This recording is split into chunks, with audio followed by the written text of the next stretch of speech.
গল্পটি শুরু হয় হানুম নামের একটি মেয়েকে কেন্দ্র করে, যে তখন গভীর শোকে আছে, কারণ তার বাবা পাকরেওয়ান সদ্য মারা গেছেন। শোকে ভেঙে পড়া হানুমকে সান্ত্বনা দেয় এক বৃদ্ধা, যার নাম মাইজা। কিছুক্ষণ পরই পাকরেওয়ানের মৃতদেহ হঠাৎ করে জীবিত হয়ে ওঠে। কিছু সময় পরে ইমাম তোহা নামের একজন উস্তাদ হানুমের বাড়িতে আসে। তিনি দেখতে পান হানুম একা আছে, আর পাকরেওয়ানের লাশ কোথাও খুঁজে পাওয়া যাচ্ছে না। এরপর হানুম ও ইমাম তোহা থানায় গিয়ে জানায় যে পাকরেওয়ানের লাশ রহস্যজনকভাবে নিখোঁজ হয়ে গেছে। হানুম বলে যে এটা প্রথমবার নয়, আগেও একবার পাকরেওয়ান মারা গিয়ে আবার জীবিত হয়েছিল, তবে তখন তার লাশ হারায়নি, কিন্তু এবার সে আবার মরে গেছে এবং লাশও নিখোঁজ। 7 দিন পর এখন হানুমের বাড়ি একদম স্তব্ধ, কারণ রেওয়ান আর নেই। মা ইজা তাকে সঙ্গ দেয়। সেই রাতে হানুম পাকরেওয়ানের ঘর থেকে অদ্ভুত শব্দ শুনতে পায়। যখন সে দেখতে যায়, দেখে পাকরেওয়ান বিছানায় শুয়ে পড়ে। পাকরেওয়ানের ঘরে আছে এক ভয়ঙ্কর কিছু একটা। এর আগে আমি এই মুভিটি বর্ণনা করেছি, যার লিঙ্ক আমি পিন কমেন্ট অথবা ডিসক্রিপশনে দিয়ে দেব। যদি বর্ণনাটি না দেখে থাকেন তাহলে লিঙ্কে গিয়ে বর্ণনাটি দেখে আসতে পারেন। এরপরে গল্পটি স্থানান্তর হয় আরদিলা নামের এক নারীর দিকে। হঠাৎ আরদিলা একটি দুঃস্বপ্ন থেকে জেগে ওঠে। পরে সে দরজায় কড়া নাড়ার শব্দ শুনে। দরজা খুলে দেখে এক বয়স্ক লোক, যাকে সে চেনে না। ওই লোকটি চায় আরদিলার স্বামী ইয়ামিন যেন তার গ্রামে ফিরে গিয়ে বাবার সঙ্গে দেখা করে। কিছুক্ষণের মধ্যেই ইয়ামিন বাড়ি ফিরে আসে, আর আরদিলা অবাক হয়ে যায়, কারণ সেই বয়স্ক লোক হঠাৎ করেই অদৃশ্য হয়ে যায়। সেই সময় আরদিলা জানতে পারে যে তার স্বামী ইয়ামিন সবসময় মিথ্যে বলেছে। তার বাবা আসলে জীবিত এবং তার নাম পাকরেওয়ান। আরদিলা আগে কখনো এটা জানতো না। সে চায় ইয়ামিন তাকে তার শ্বশুরের বাড়ি নিয়ে যাক, কারণ সে তার শ্বশুরকে দেখতে চায়। তাদের ঝগড়ার মাঝেই ইয়ামিন ঠিক ফোন কল পায়। তাকে জানানো হয় যে তার বাবা পাকরেওয়ান মারা গেছেন। এরপর ইয়ামিন ও আরদিলা পাকরেওয়ানের গ্রামে যান, যেখানে গিয়ে তারা দেখে পাকরেওয়ানের লাশ কবরস্থানে নিয়ে যাওয়া হচ্ছে। ঠিক তখনই এক অপ্রত্যাশিত ঘটনা ঘটে। লাশের কফিন হঠাৎ আগুন ধরে যায় এবং পুড়ে যায়। পরে ইয়ামিন ও আরদিলা বাড়িতে যায়, যেখানে তারা হানুম নামের এক তরুণীকে দেখে। ইয়ামিন ও হানুম একে অপরকে চেনে না। হানুম জানায় সে পাকরেওয়ানের দত্তক কন্যা। প্রায় 10 বছর আগে যখন তার নানি মারা যান, তখন পাকরেওয়ান তাকে দত্তক নেন। তখন থেকে হানুমই পাকরেওয়ানের যত্ন নিচ্ছিল, কারণ ইয়ামিন তখন শহরে ছিল। এরপর তারা বাড়ির আশেপাশে ঘোরে এবং আরদিলা একটি পুরুষের ছবি দেখতে পায়। সে সঙ্গে সঙ্গে বলে, এই লোকটি সেই লোক যিনি আগে এসে ইয়ামিনকে তার বাবার সঙ্গে দেখা করতে বলেছিল। ইয়ামিন বলে, এটা অসম্ভব, কারণ ছবির লোকটি হলো পাকরেওয়ান, তার নিজের বাবা। ইয়ামিন মনে করে আরদিলা হয়তো স্বপ্ন দেখেছিল। এরপর হানুম তাদের ঘরের চাবি দেয়। আরদিলা তখন রেগে যায়, কারণ ইয়ামিন তার কথা বিশ্বাস করছে না। সে চিন্তায় পড়ে যায়, আসলে ইয়ামিনের বাবা কে, আর পাকরেওয়ানের কফিনে আগুন লাগলো কেন? ইয়ামিন এসব আলোচনা এড়িয়ে যায়।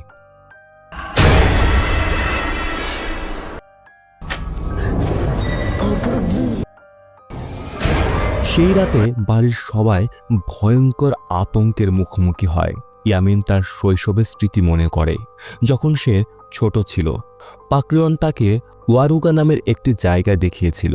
সেখানে কি আছে তা স্পষ্ট না, কিন্তু পাকরেওয়ান বলেছিল ওয়ারুগা খুলো না যতক্ষণ না রাতের আকাশ রং পাল্টায়। পরদিন সকালে আরদিলা শহরে ফিরে যেতে চায়, কিন্তু হঠাৎ গাড়ির কাঁচ ভেঙে পড়ে এবং গাড়ি বন্ধ হয়ে যায়। গ্রামে অন্য কোনো বাহন না থাকায় সে বাধ্য হয় সেখানেই থেকে যেতে, যতক্ষণ না গাড়ি ঠিক হয়। হানুম পরে প্রস্তাব দেয় যে সে ইয়ামিনকে সাহায্য করবে আরদিলার লাগেজ ঘরে নিয়ে যেতে। আরদিলা বিরক্ত হয়, কারণ হানুম ইয়ামিনের হাত ধরেছিল। তখন ইয়ামিন তার স্ত্রীকে শান্ত করে, নিজের বাবার আসল পরিচয় প্রকাশ করে। সে বলে পাকরেওয়ান একজন তান্ত্রিক ছিলেন, যিনি ব্যবসা, সম্পদ, সৌন্দর্য, এমনকি আত্মা ভর করা মানুষের চিকিৎসাও করতে পারতেন।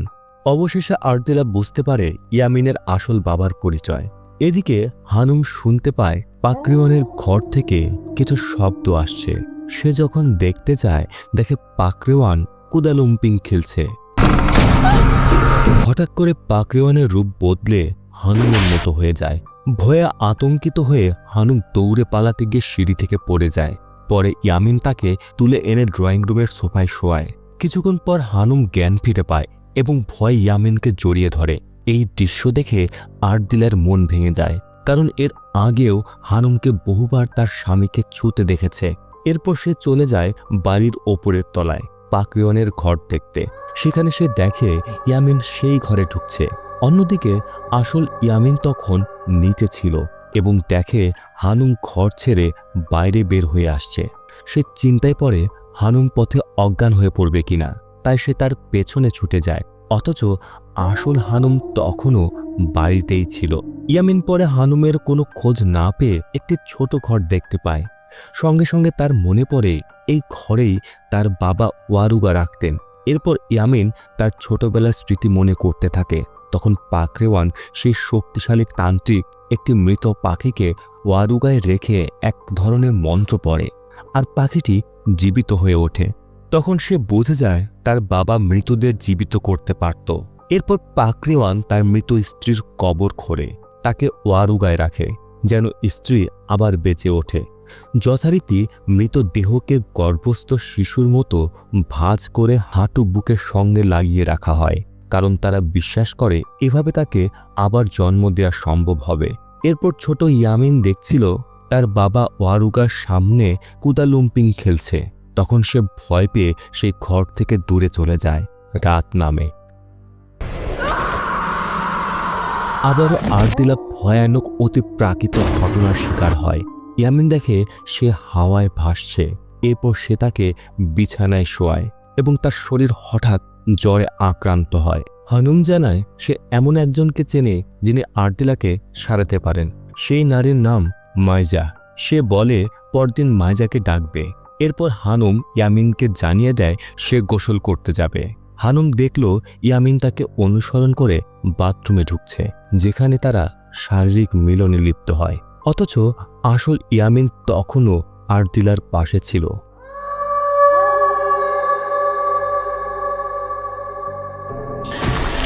রাত বাড়তেই হানুম আতঙ্কিত হয়।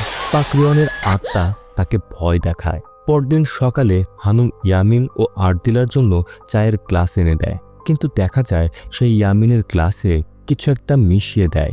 পরে ইয়ামিন যখন রান্নাঘরে আসে, হানুম আগের রাতের বাথরুমের মিলনের প্রসঙ্গ তোলে, কিন্তু ইয়ামিন বলে সে তো কিছুই করেনি। এতে হানুম রেগে গিয়ে বাড়ি থেকে দৌড়ে বেরিয়ে যায়। ইয়ামিন তার পেছনে ছোটে, কারণ সে কিছুই বুঝতে পারছিল না। হানুম দৌড়ে জঙ্গলের ভিতরে যায়। ইয়ামিন মনে করে সে মাইজার বাড়িতে যাচ্ছে। পথে ইয়ামিনের সঙ্গে ইমাম তোহা ও কিছু গ্রামের লোকের দেখা হয়। সে জিজ্ঞেস করে মাইজার বাড়ি কোথায়। গ্রামবাসী বিস্মিত হয়ে বলে এই জঙ্গলে তো কোনো মানুষের বাড়ি নেই। তারা আরও জানায় আগে এক মাইজা ছিলেন, তবে তিনি পাশের গ্রামে থাকতেন এবং বহু আগেই মারা গেছেন। এই সময় হানুম দৌড়ে পালাচ্ছিল, কারণ তাকে তাড়া করছিল পাকরিওয়ান, যিনি ইয়ামিনের রূপ ধারণ করেছিল। অন্যদিকে একজন ব্যক্তি আসে বাড়িতে। তখন আরদিলা তাকে অভ্যর্থনা জানায়। ব্যক্তিটি বলে সে পাকরিওয়ানের গাড়ি ফিরিয়ে দিতে এসেছে, যেটি সার্ভিসে ছিল। আরদিলা জানায় পাকরিওয়ান তো মারা গেছেন। এতে লোকটি অবাক হয়, কারণ মাত্র আগের রাতে পাকরিওয়ান তাকে ফোন করেছিলেন গাড়ি সারাতে। হঠাৎ পাকরিওয়ান সেখানে হাজির হয় এবং সে মুহূর্তে বাদুড়ে পরিণত হয়। ভয়ে আরদিলা গাড়িতে ওঠে, কিন্তু মাঝপথে তাদের ভয়ঙ্কর দুর্ঘটনা ঘটে। অন্যদিকে হানুম পালিয়ে এসে বাড়িতে প্রবেশ করে। কিছুক্ষণ পর আরদিলাও বাড়ি ফেরে। নিজ চোখে সে দেখে হানুম ও ইয়ামিন ঘরে অন্তরঙ্গ অবস্থায় আছে, কিন্তু হানুমকে সে সময় পাকরিওয়ানের আত্মা ভর করেছিল। পরে ইয়ামিন বাড়িতে ফিরে আসে। ভুল বোঝাবুঝির কারণে আরদিলা ইয়ামিনকে ঘৃণা করতে শুরু করে, তাই তীব্র ঝগড়ায় লিপ্ত হয়। ঝগড়ার এক পর্যায়ে আরদিলা ইয়ামিনকে ধাক্কা দিয়ে বারান্দা থেকে ফেলে দেয়। মাটিতে পড়ে থাকা অবস্থায় ইয়ামিন দেখে রাতের আকাশের রং পাল্টে গেছে। হঠাৎ আরদিলা হানুমকে আক্রমণ করে এবং তাকে টেনে নিয়ে যায় ইয়ামিনের পাশে। এরপর সে হানুমকে ঠেলে একটি পুরনো ঘরের দিকে নিয়ে যায়। সে হানুমকে জীবিত পুড়িয়ে মারতে চায় সেই ঘরে। সৌভাগ্যক্রমে ইয়ামিন এসে আরদিলাকে থামানোর চেষ্টা করে, কিন্তু একটি মোমবাতি ভুল করে তেলের উপর পড়ে যায় এবং আগুন ধরে যায়। এরপর তারা দেখতে পায় ওয়ারুগার ভেতর থেকে এক ব্যক্তি জীবন্ত হয়ে বেরিয়ে আসছে। সে ছিল পাকরেওয়ানের মৃত স্ত্রী। ওয়ারুগার চক্র সফল হয়, কারণ রাতের আকাশ পাল্টে গিয়েছিল। আরদিলা ছুরি দিয়ে পাকরেওয়ানের স্ত্রীকে আঘাত করতে চায়, কিন্তু ভুল করে ছুরিটি গিয়ে ইয়ামিনের পেটে ঢুকে যায়। পরে আরদিলা নিজেকেও ছুরি দিয়ে আঘাত করে। এই তিনজন, ইয়ামিন, আরদিলা ও হানুম, সবাই পড়ে থাকে জ্বলন্ত ঘরের ভেতরে। সব ঘটনার পর সিনেমাটি হঠাৎ করে 2004 সালের দিকে ফ্ল্যাশব্যাক করে। সেই বছরেই পাকরেওয়ানের স্ত্রী মারা যান। স্ত্রীকে ফিরে পাওয়ার জন্য পাকরেওয়ান পাশের গ্রামে এক তান্ত্রিকের বাড়িতে যান। তার নাম ছিল মা ইজহা। পাকরেওয়ান অনুরোধ করেন যাতে তিনি তার স্ত্রীকে আবার জীবিত করতে পারেন। তখন মা ইজা তাকে ওয়ারুগা নামক এক ধরনের কালো জাদু রিচুয়াল পালন করার পরামর্শ দেন। 1 বছর পর 2005 সালে পাকরেওয়ান সেই ওয়ারুগা রিচুয়াল পালন করেন, কিন্তু তার স্ত্রী জীবিত হননি। মা ইজা বলেন ধৈর্য ধরতে হবে। তার স্ত্রী জীবিত হবে সেই রাতে যেদিন আকাশের রং পাল্টে যাবে। এবার 1 বছর পরে 2006 সালে পাকরেওয়ান মা ইজার সব শিক্ষা সম্পূর্ণ করে ফেলেন। তখন মা ইজা তাকে একটি বংশানুক্রমিক বই দিতে চান, যার মধ্যে অজস্র মন্ত্র ও তান্ত্রিক শক্তির বর্ণনা ছিল, যেগুলো যে কোনো ধরনের ইচ্ছা পূরণ করতে সক্ষম। পাকরেওয়ান সে বই চায়, কিন্তু মা ইজা তা দিতে চান না। তিনি চান পাকরেওয়ান আগে তার প্রতিশ্রুতি পালন করুক। সে যেন মা ইজার নাতনি হানুমকে বিয়ে করে এবং মৃত স্ত্রীকে ভুলে যায়। কিন্তু পাকরেওয়ান তার মৃত স্ত্রীকে প্রচণ্ড ভালোবাসত। সে জানায় স্ত্রীকে সে কোনোদিন ভুলতে পারবে না। ফলে পাকরেওয়ান মা ইজাকে খুন করে সে বইটি ছিনিয়ে নেওয়ার জন্য। হানুম দেখে তার দাদি মা ইজা শেষ নিঃশ্বাস ত্যাগ করছে। মৃত্যুর আগে মা ইজা হানুমকে একটি ওসিয়ত দিয়ে যান, সে যেন আবার কিতাবটি নিজের পরিবারের কাছে ফেরত আনে এবং পাকরেওয়ান ও তার বংশধরদের ওপর অভিশাপ আরোপ করে। এই সময় মা ইজার আত্মা কথা দেয় সে হানুমের পাশে থাকবে সব সময়। এরপর মা ইজা মারা যান।